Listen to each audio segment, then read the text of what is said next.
I'm here on Lawson Boulevard in Oceanside. Why am I here? Because of the Parsha. The Parsha talks about transporting the objects in the Mishkan and which family of the Levites, of the Levium, would transport things. Some of the things were transported on wagons, and the children of Gershon and Merari were in charge of that. But the holy objects of the Mishkan, the Ark, and the other objects that were in the inside, they were transported by the family of Kahas. That's the family of Moshe Rabbeinu. And that was not transported on wagons. That was transported on their shoulders. It was carried. We have a beautiful stretch limousine here. I pass this all the time. I've always wanted to do a video here. It's beautiful. It must be a beautiful way of moving. But the truth is that the Chazal teach us that the ark was noseus nosav. It transported, it carried those who were there to carry it.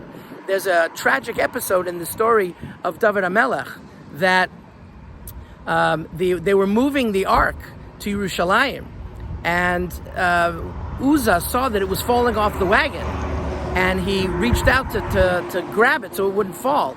And the truth is, he was killed, and there was a big punishment to the Jewish people. Rav Neventhal, my Rebbe, says that they shouldn't have been moving it on a wagon. Even if it was a long ride, it should have been carried by the Levium.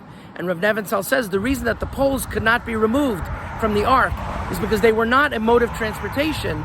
They were part and parcel of the ark because that carried those that were carrying it. When we think of what was in the ark, the history of the Jewish people, the jar of man, the broken luchos, the Torah that Moshe wrote, that is truly what carries us. After Shavuos, we have to be carried and lifted and transported by our Torah HaKadosha, by our Holy Torah. And as beautiful as this ride is, it's not as ride as the ark, which carried us through the desert and must continue to do so. Have a beautiful Shabbos.